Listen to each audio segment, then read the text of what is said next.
안녕하세요. 47살 된 남자입니다.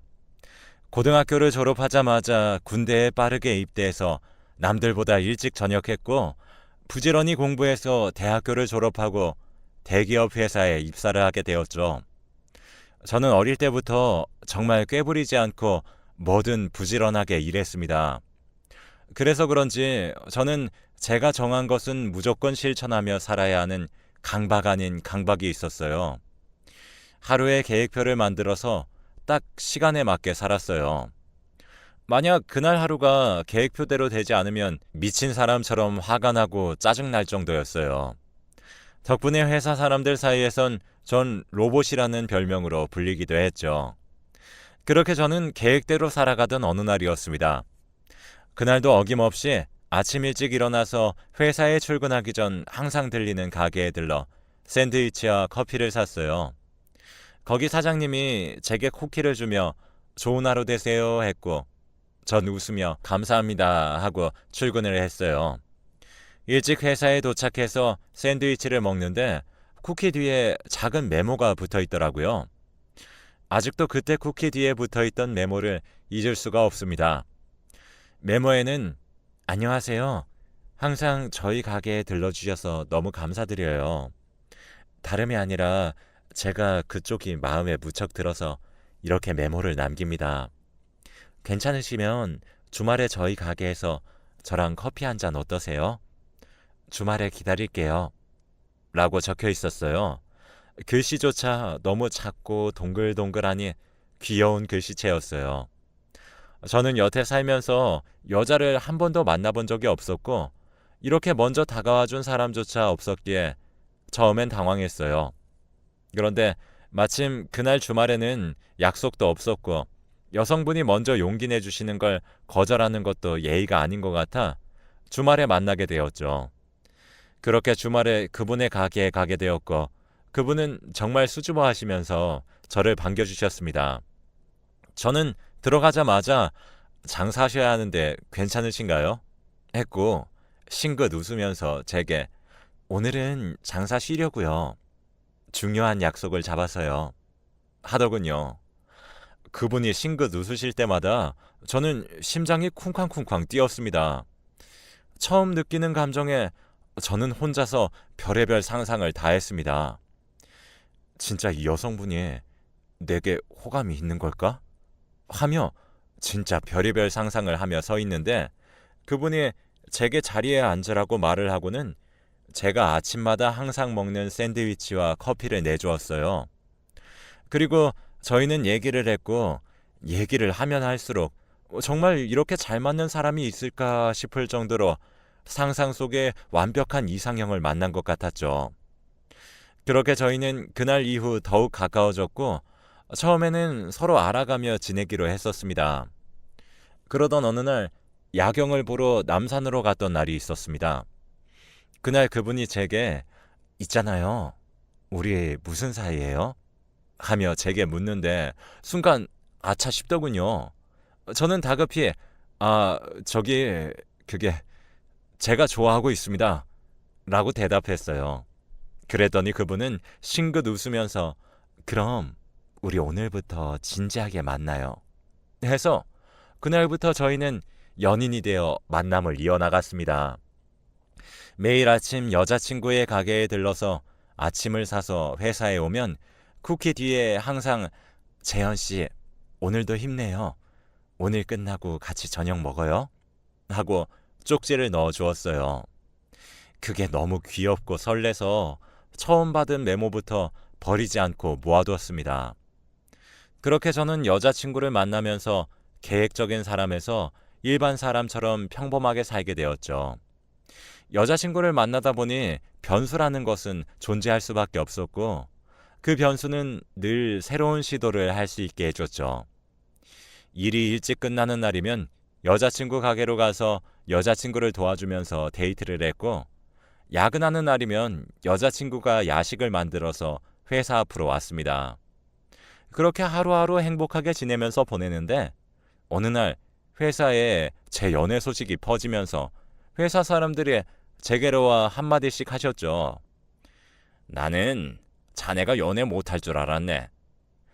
재현 씨, 여자친구 만난 후로 인상이 좋아 보여요. 여자친구 잘 만났네. 부럽다. 등등 좋은 말들을 많이 해주었어요. 그 전에 저는 너무 형식적이고 계획적인 사람이라 친해지기 힘들었거든요. 여자친구를 만나고 나서 인상 부드러워졌다는 말을 많이 들었습니다. 살면서 처음 들어보는 칭찬에 저는 여자친구 가게에 가서 여자친구에게 그날 있었던 일을 말해 주었어요. 여자친구는 웃으면서 오빠, 원래 되게 다정한 사람인데 회사분들이 잘 몰랐나 보다 하는데 그걸 듣고는 아, 이 여자 정말 놓치지 말아야겠다 생각했습니다. 날 변하게 하는 여자이면서 같이 있으면 마음이 정말 편안해지는 여자. 나는 복받은 남자구나 했죠. 그러고 저희가 연애한 지 1주년에 여자친구에게 프로포즈를 했고 여자친구는 좋다고 울면서 제게 안겼습니다. 그렇게 저희는 결혼을 했어요. 아내가 연애 때부터 만약 난 결혼한다면 우리 둘이서만 했으면 좋겠어. 가족들 초대하는 것도 좋긴 하지만 그래도 우리가 결혼해서 사는 건데 남들 초대해서 시끌벅적하게 하는 것보다 그냥 둘이 서약하고 반지 나눠 가지고 싶어. 라고 했었어요. 그래서 결혼은 저희 둘끼리 추억의 장소에서 하고 결혼식장을 빌려서 결혼할 돈으로 정말 친한 분들만 초대해서 음식 대접을 했습니다. 그렇게 저희의 결혼식이 끝이 나고 저희는 남은 돈으로 집을 장만해서 살았습니다. 장모님, 장인어른도 상견례하는 날에 한번 뵙고는 그 후에 잘 뵙지 못했어요. 워낙 두 분 다 바쁘시고 해외에 거주하셔서 연락도 잘 안 되고 뵙고 싶어도 쉽게 뵙지 못했죠. 그래서 저는 아내에게 미안한 마음에 항상 더 잘해주려 노력하고 저희 부모님께서도 진짜 딸처럼 이뻐라 하셨죠. 며느리 손에 물 묻게 하면 안 된다고 매년 김치랑 반찬 해서 보내주시고 일하다가 몸 상한다면서 보약도 해주시고 저보다도 지극정성으로 보살피셨습니다.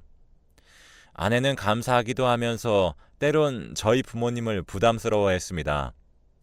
그렇다 해도 부모님 앞에서 대놓고 불편해하거나 부담스러워하지는 않고 그냥 저에게 와서 오빠, 나는 오빠네 부모님이 그러시는 게 조금 불편해 하는 정도였죠.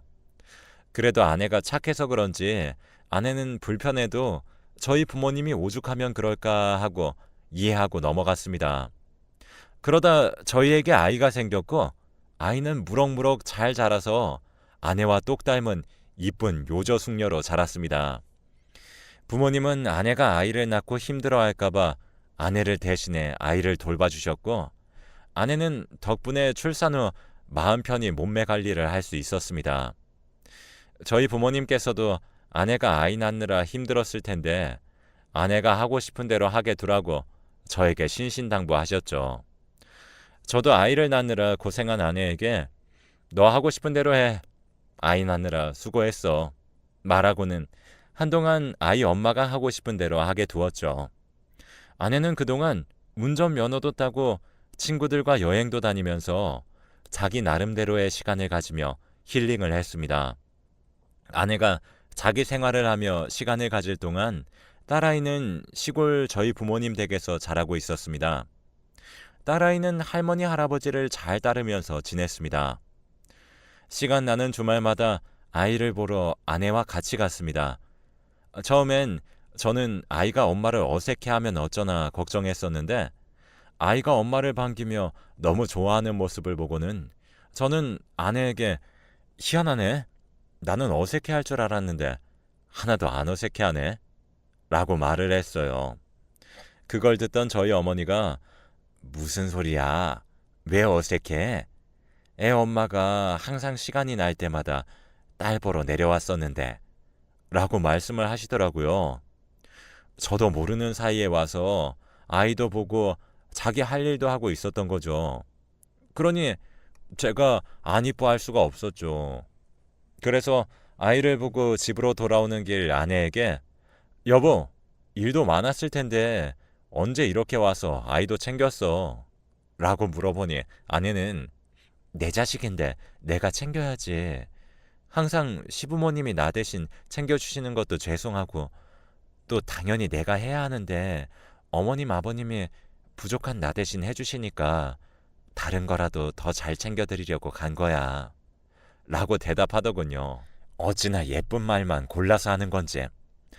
아내와 집으로 돌아와 상의 끝에 둘째를 갖기로 하고 그날 이후 둘째를 갖기 위한 노력을 했습니다. 부모님께서도 너희가 돈이 부족한 것이 아니고 이왕이면 아이 셋은 낳아서 살라면서 저희를 응원하셨어요. 아내에게 임신할 때 좋다는 보약도 다려주시고 집안이 노력을 엄청 했었죠. 하지만 노력을 해도 성과는 없었어요. 계속된 노력과 시도에도 아이가 생기지 않아 고민하던 중 직장 동료에게 고민을 털어놨어요. 그랬더니 직장 동료가 비뇨기과에 가서 검사 받아봤냐고 묻더라고요. 저는 아이 무슨 남자가 비뇨기과야. 말도 안 되는 소리 하지 마. 하니 동료가 놀라면서 아니 여자는 산부인과 남자는 비뇨기과 몰라? 정자검사 한번 해봐. 하기에 아내 몰래 한번 가볼까? 했고 그렇게 난생 처음으로 가봤습니다. 그렇게 병원에서 검사를 받았습니다. 검사 결과는 충격적이었습니다. 제가 정자가 있지 않다는 결과였습니다. 흔히들 말하는 무정자증인 거죠. 그래서 저는 말이 되지 않는다며 병원으로 가서 의사 선생님께 따져 물었어요. 검사 결과가 바뀐 거 아닌가요? 무정자증이라면 어떻게 저에게 딸이 있을 수가 있죠? 저는 자식이 있는 아빠인데 제가 무정자증이라뇨. 전 이해가 되지 않아요. 그러자 의사분께서 제게 딸이 있으시다고요? 이 검사에서는 환자분이 무정자로 나오는데 검사 결과가 중간에 바뀌거나 그러진 않습니다. 못 믿겠다면 다시 한번 검사를 해봅시다. 하셨어요. 그렇게 저는 다시 한번 검사를 받았습니다. 하지만 두 번째 결과도 첫 번째와 같았습니다. 저는 확실한 무정자증이더군요. 하지만 그러면 더 이해할 수 없는 사실이 생겨버리게 되더군요. 제 딸은 그러면 도대체 뭐라는 말인가요? 저는 집으로 돌아가 아내에게 상황 설명을 해줘야 하는데 어디서부터 어떻게 말을 해야 하는지 혼란스러웠습니다. 저도 이렇게 혼란스러운데 아내는 얼마나 혼란스러울까 걱정이 되었고 또 부모님께도 어떻게 말씀을 드려야 할지 모르겠더군요. 그냥 저만 입 다물면 모두가 행복할 것만 같아서 입을 닫았습니다.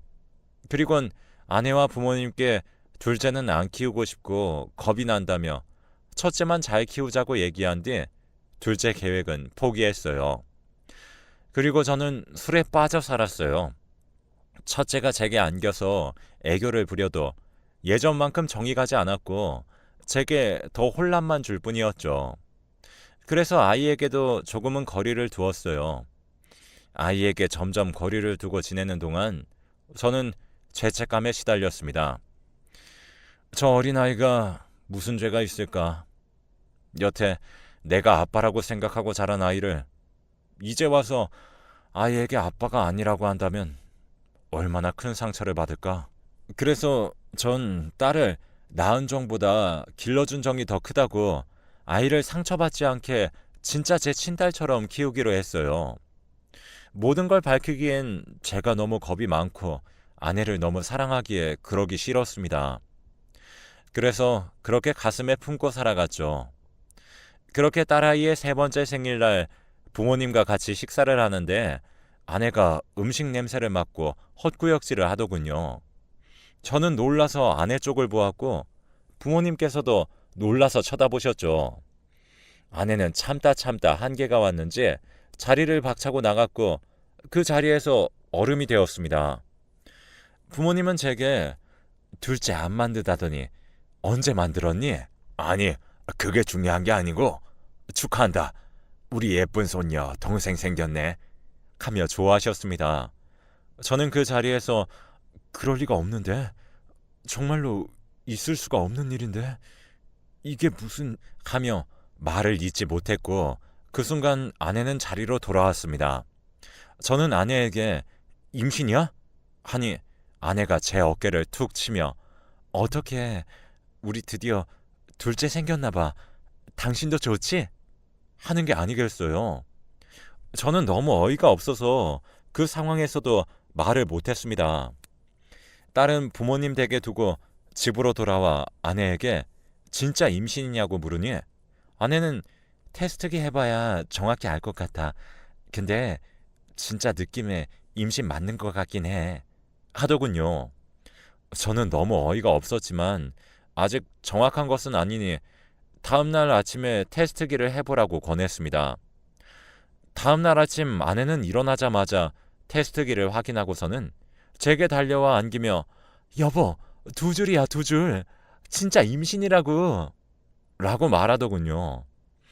제게 안겨서 방방 뛰는데 저는 그런 아내의 어깨를 잡고는 너가 임신을 할 수가 없는데? 무슨 말을 하는 거야? 라고 물었어요.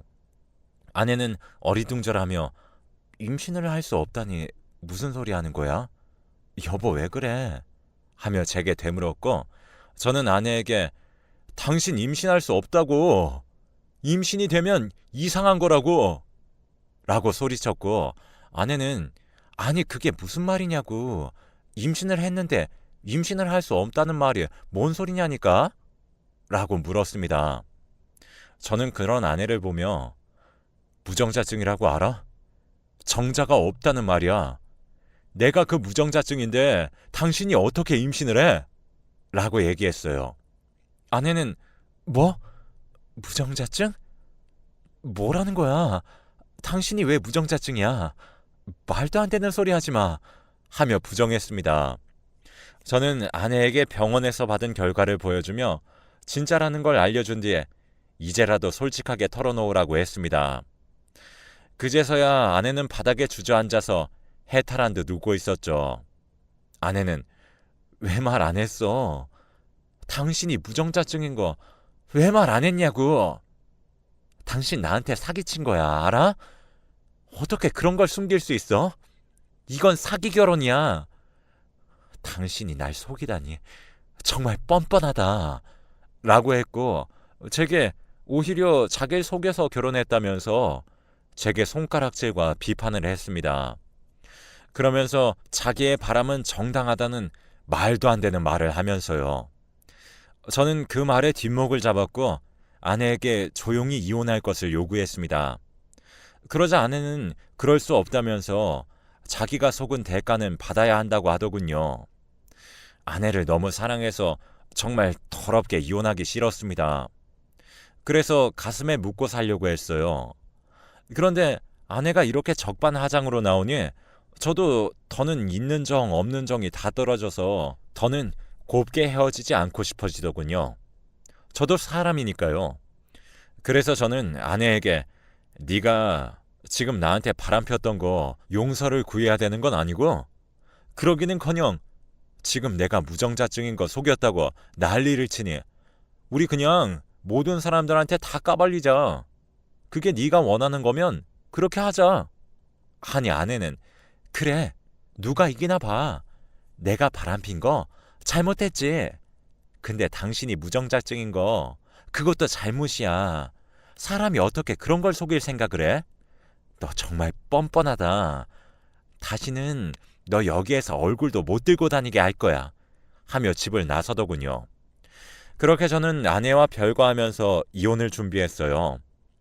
이혼 준비 중에 알게 된 사실은 아내와 바람폈던 상대가 유부남이었고 아내가 임신했다는 소식을 듣고는 연락을 끊고 잠적을 했다고 합니다. 그 유부남이 아내에게 뱃속의 애가 자기 애라는 증거도 없으니 자기한테 들러붙지 말라면서 연락을 끊었더라고요. 아내는 그렇게 바람난 남자에게 버림받고 계속해서 제 집으로 찾아와 잘못했다고 빌고 있었습니다. 자기가 다 잘못했다고 한 번만 용서해주면 안 되냐고 매일 저녁에 술 취한 채로 집으로 옵니다. 여보, 내가 미안해. 다 잘못했어. 우리 아기 길바닥에 앉게 할 수는 없잖아. 내가 다 잘못했으니까 우리 아기는 버리지 말자. 응? 당신 그렇게 모진 사람 아니잖아. 내가 잠깐 미쳤었나 봐. 잘못했어. 아니, 내가 꼬리친 게 아니고 그 사람이 나 꼬신 거야. 여보, 나 좀 믿어줘. 하며 집으로 매일 출근을 하자시피 했죠. 부모님에게는 그냥 성격상 맞지 않아서 이혼한다고 말씀을 드렸는데 어머니와 아버지는 제게 무책임하다고 말을 하시더군요. 아내의 뱃속에서 자라고 있는 아이는 무슨 죄가 있냐면서 그렇게 가르친 적 없다면서 저를 욕하셨습니다. 하지만 말할 수가 없었어요. 부모님이 만약 사실을 아시면 쓰러지실까 봐요. 그럴 바엔 그냥 제가 쓰레기가 되는 게 맞는 것 같아서 말씀을 드리지 못했습니다. 그렇게 저희는 이혼을 했고 지금은 제가 첫째만 데리고 살고 있습니다. 부모님은 제게 어떻게 네 애를 임신한 여자를 나 몰라라 내동댕이 칠 수 있냐? 라고 하며 저를 보면 혀를 차셨어요. 자꾸만 그 여자에게 미안해서 어떻게 얼굴 들고 다니냐고 그러네요. 미안할 것 하나 없는데 말이죠. 만약 부모님께 진실을 말하면 지금 저와 있는 첫째와도 같이 못 있게 할 것 같아서 무서워서 말을 못하겠어요.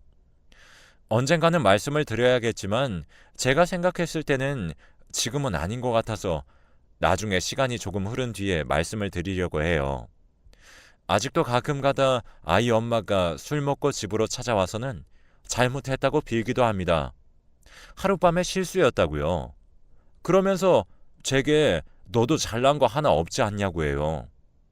그 말을 들으면 정말 저 때문은 아닐까 생각도 합니다. 제가 하필이면 무정자증이어서 아이를 가질 수 없어서 아내가 한눈을 판 건 아닌가. 이혼하면 속 시원할 줄 알았는데 이혼한다고 해서 속 시원하거나 후련한 것만은 아니네요. 사정을 다 알고 있는 친구놈들은 제게 미쳤다고 합니다.